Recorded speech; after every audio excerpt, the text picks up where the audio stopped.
Tesla सदी के वो महान साइंटिस्ट है जिन्होंने दुनिया को इलेक्ट्रिसिटी के हजारों आयाम देकर उजाला किया, पर उनकी खुद की जिंदगी अंधेरों से भरी रही। ग्रेट माइंड, कुछ कर गुजर जाने का जज्बा, थॉमस एडिसन से रेवलरी और 300 से ज्यादा इन्वेंशंस टेस्ला की जिंदगी के एक पार्ट को डिफाइन करते हैं। लेकिन टेस्ला की जिंदगी का एक और आयाम था अकेलापन, जिसे उन्होंने दुनिया में तब तक सबके सामने नहीं आने दिया जब तक कि उनकी मौत नहीं हुई। 7 जून 1943 को न्यूयॉर्कर होटल के 33rd फ्लोर के रूम नंबर 3327 से मिली उनकी लाश इस बात का सबूत थी कि परिवार के नाम पर केवल कबूतर ही उनके साथी थे। उनके पास ना कोई फाइनेंशियल सिक्योरिटी थी और ना ही बाहरी दुनिया से कोई मतलब। अपने आखिरी के 10 साल टेस्ला ने होटल के कमरे में ही बताया। लेकिन इतने ब्रिलियंट माइंड और इन्फ्लुएंशियल पर्सनालिटी वाले इस लेजेंडरी इंजीनियर की हालत इतनी खराब कैसे हो गई? 300 से भी ज्यादा इन्वेंशन पेटेंट कराने के बाद भी वो ऐसी स्थिति में क्यों रहे? और आखिर क्यों मॉडर्न इलेक्ट्रिक वर्ल्ड का भविष्य बदलने वाला ये इन्वेंटर खुद अपना भविष्य नहीं बदल पाया?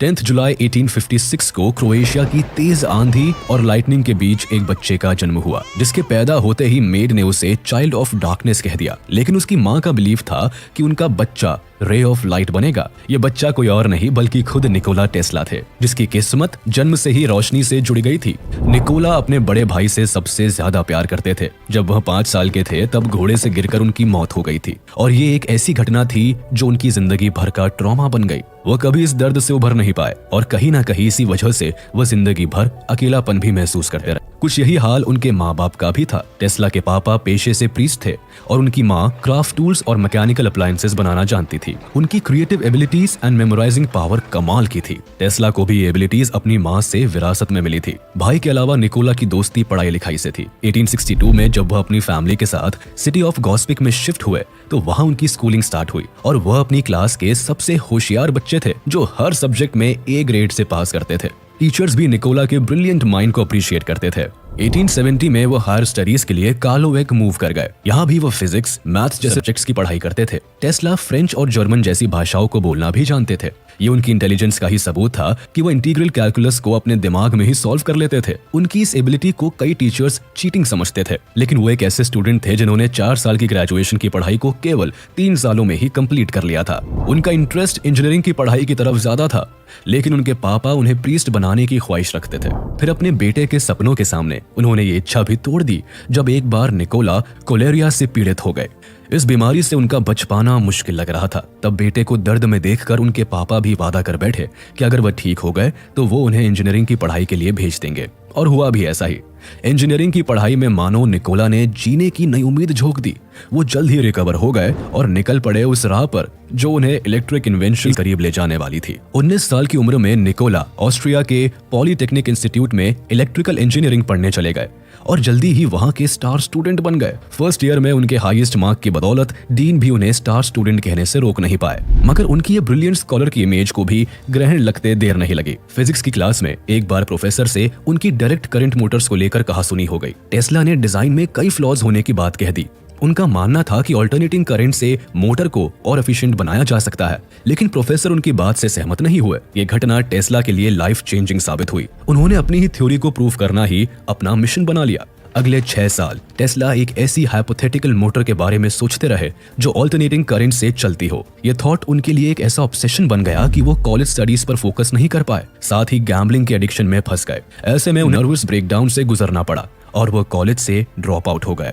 इस दौरान उनकी जिंदगी ने कई मुश्किल दौर देखे। वो अपने परिवार से दूर रहे। उनके दोस्तों को लगा टेस्ला नदी में डूबकर मर गए, और कुछ टाइम बाद उन्होंने अपने पापा को भी खो दिया।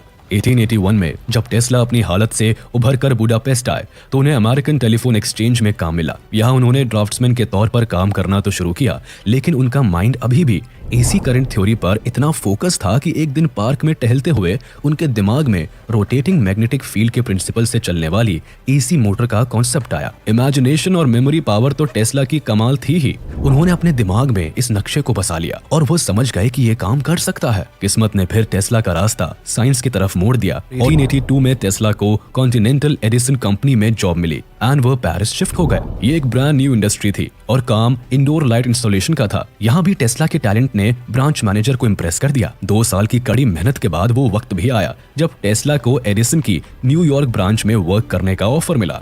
जेब में केवल 4 सेंट और एक लेटर ऑफ रिकमेंडेशन लिए 1884 में टेस्ला अमेरिका आए।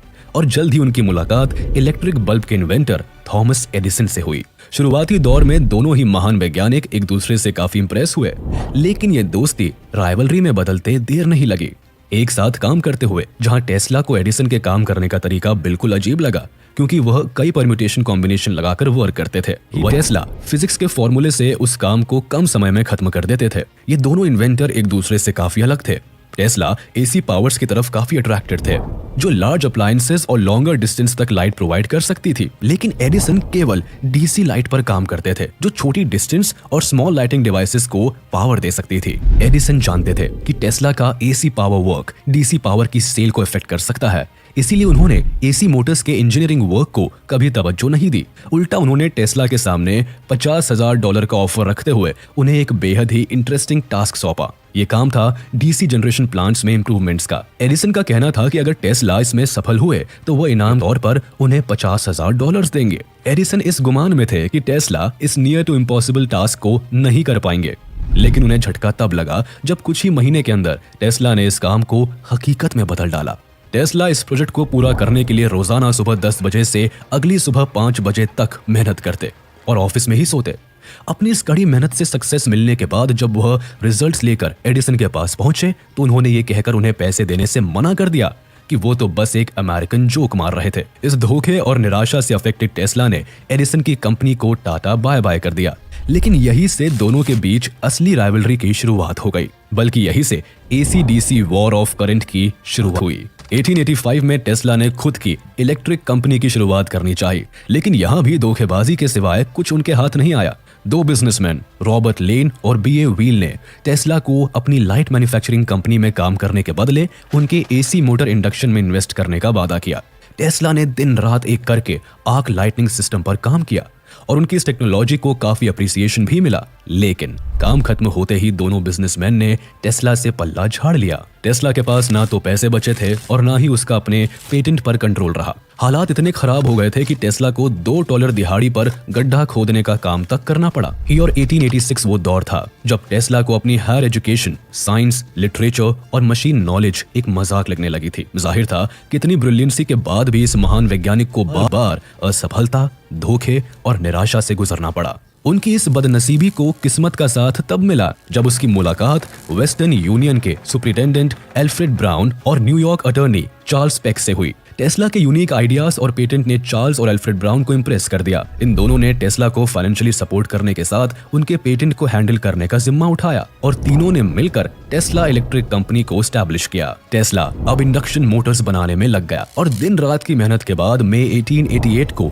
एक प्रेस कॉन्फ्रेंस में उसने एसी मोटर का कॉन्सेप्ट दुनिया के सामने रखा। ये पहली बार था जब दुनिया ने देखा कि इलेक्ट्रिसिटी केवल बल्ब ही नहीं बल्कि लॉन्ग डिस्टेंस और लार्ज अप्लायंसेस के लिए भी यूज हो सकती है।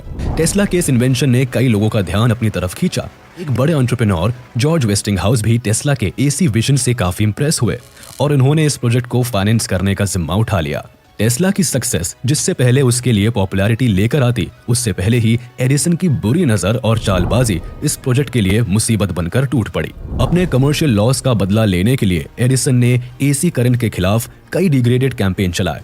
उसने क्रिमिनल को लोगों के सामने करंट से दौड़ती कुर्सी पर बैठाकर मरवा दिया और इसके मरने की वजह एसी करंट को बताया। कुछ ऐसा ही उन्होंने 24 कुत्तों, हॉर्स और एक फीमेल एलिफेंट के साथ भी किया ताकि लोगों में एसी के खिलाफ डर का माहौल पैदा हो सके। शुरुआत में उनकी ये चाल काम भी आई, लेकिन वक्त के साथ लोग भी समझ गए कि एसी पावर ही इलेक्ट्रिसिटी वर्ल्ड का फ्यूचर है। उनकी इन्वेंशन को टेलीफोन के बाद सबसे इंपॉर्टेंट इन्वेंशन माना गया। इसका नतीजा ये हुआ वॉर ऑफ करंट में आखिरकार जीत टेस्ला को मिली। अपने करियर के पीक पर टेस्ला ने 3 जाइगैंटिक जनरेटर्स को भी डिजाइन किया, जिसका काम नायग्रा फॉल से 50,000 हॉर्स पावर जनरेट करना था। जाहिर है ये एक बड़ी अचीवमेंट थी क्योंकि आधी से ज्यादा दुनिया तब ऑयल लैंप चला रही थी। इस इन्वेंशन ने टेस्ला को रिन्यूएबल एनर्जी की फील्ड में पायनियर बना दिया। लेकिन अभी भी उनकी मुसीबतें खत्म नहीं हुई क्योंकि वेस्टिंगहाउस की कंपनी लाखों के कर्ज में थी। दुनिया के पास पैसा नहीं था, लेकिन ऐसे में उनके दोस्त वेस्टिंगहाउस ने कंपनी को बचाने के लिए में टेस्ला से कुछ रॉयल्टीज कम करने की मांग की, जिस पर बिना कुछ सोचे टेस्ला ने अपने कॉन्ट्रैक्ट को फाड़ दिया और लाखों करोड़ों की रॉयल्टीज को जाने दिया। वो ग्रेटफुल थे कि वेस्टिंगहाउस ने उन पर तब विश्वास किया जब किसी ने उनका साथ नहीं दिया और इसी दोस्ती के नाते उन्होंने अपने $300 मिलियन को यूं ही जाया कर दिया। टेस्ला के लिए पैसा कभी मायने नहीं रखता था और ना ही वो कभी फाइनेंशियल सिक्योरिटी को तवज्जो देते थे। वो जो भी कमाते थे उसकी पाई पाई अपने इन्वेंशंस पर लगा देते थे और यही वजह थी कि उनकी उम्र के आखिरी पड़ाव तक वो गरीबी और अकेलेपन से जूझते रहे। हालांकि इस दौरान उनके 300 पेटेंट ऐसे रहे जिसने उन्हें लाइमलाइट में बनाए रखा, जैसे कि उनके द्वारा व्हीकल्स के लिए बनाई गई टेस्ला टर्बाइन भी काफी पॉपुलर हुई। इसके अलावा उन्हें एक्स-रे टेक्नोलॉजी का पायनियर भी कहा गया। वो पहले इंसान बने जिन्होंने बताया कि एक्स-रे ह्यूमन बॉडी के लिए खतरनाक हो सकता है। अपने टाइम से बहुत आगे वो पहले ऐसे साइंटिस्ट थे जिन्होंने 1898 में एक रिमोट कंट्रोल तक बनाया और उससे एक मिनिएचर बोट को कंट्रोल किया। इन सभी डिवाइसेस के अलावा एक और इन्वेंशन ने टेस्ला की पॉपुलैरिटी को बढ़ाया था और वो था टेस्ला कॉइल। ये device high voltage electricity produce कर सकती थी। इसके जरिए टेस्ला समझ पाए थे कि वो पावरफुल रेडियो सिग्नल सेंड और रिसीव कर सकते थे। पावरफुल रेडियो सिग्नल प्रोजेक्ट पर वह कई सालों से काम कर रहे थे। इस इन्वेंशन को वो ब्रॉडकास्ट भी करने वाले थे, लेकिन उससे पहले ही लैबोरेटरी में आग लग गई और उनकी इन्वेंशन आग की चपेट में राख हो गई। इस डिजास्टर ने केवल टेस्ला की रिसर्च ही नहीं जलाई बल्कि उनके राह पर भी पानी फेर दिया। ये वो घटना थी जिसने टेस्ला को तोड़कर रख दिया। उनकी रेडियो सिग्नल की सारी खोज धुआं हो गई। यहाँ से उनका बुरा वक्त शुरू हो गया। कुछ सालों बाद मार्कोनी ने टेस्ला के 17 पेटेंट को इस्तेमाल करके दुनिया का पहला रेडियो मैसेज भी भेजा। इसके लिए टेस्ला ने मार्कोनी को कोर्ट में सू भी किया, लेकिन इस केस में टेस्ला को जीत अपनी मौत के बाद ही मिल पाई। नो डाउट टेस्ला की ब्रिलियंसी अनमैचेबल थी। वो अपने टाइम से काफी आगे थे। उस जमाने में भी वो वायरलेस कम्युनिकेशन पर काम कर रहे थे और न्यूयॉर्क के बाहर एक वायरलेस ट्रांसमिशन स्टेशन बना रहे थे। ये उनका ड्रीम प्रोजेक्ट था। वो एक ऐसी दुनिया को इमेजिन कर चुके थे जहां लोग वायरलेसली मैसेज सेंड और रिसीव कर सकते थे। लेकिन लैबोरेटरी में लगी आग के बाद ना उनके पास फाइनेंशियल बैकिंग थी और ना ही कोई इन्वेस्टर। टेस्ला के पास कोई रास्ता नहीं था। आखिरकार उन्हें अपने इस प्रोजेक्ट को बंद करना पड़ा और बाकी बची हुई जिंदगी होटल रूम में बितानी पड़ी। टेस्ला की जिंदगी बताती है कि इतनी ब्रिलियंसी के बाद भी उनकी जिंदगी संघर्ष और कांटों से भरी रही। वो कई बार अनलकी भी रहे, लेकिन कई बार बुरे हालात के जिम्मेदार वो खुद भी थे, क्योंकि वो कैपिटलिस्ट नहीं थे। मनी, फेम से ज्यादा वो ह्यूमैनिटी के बेटरमेंट और साइंस के लिए काम करते रहे और शायद इसीलिए उनके मरने के बाद ही लोग उनकी इंटेलिजेंस की कदर कर पाए। इसी के साथ हम आपसे विदा लेते हैं। उम्मीद है आपको ये वीडियो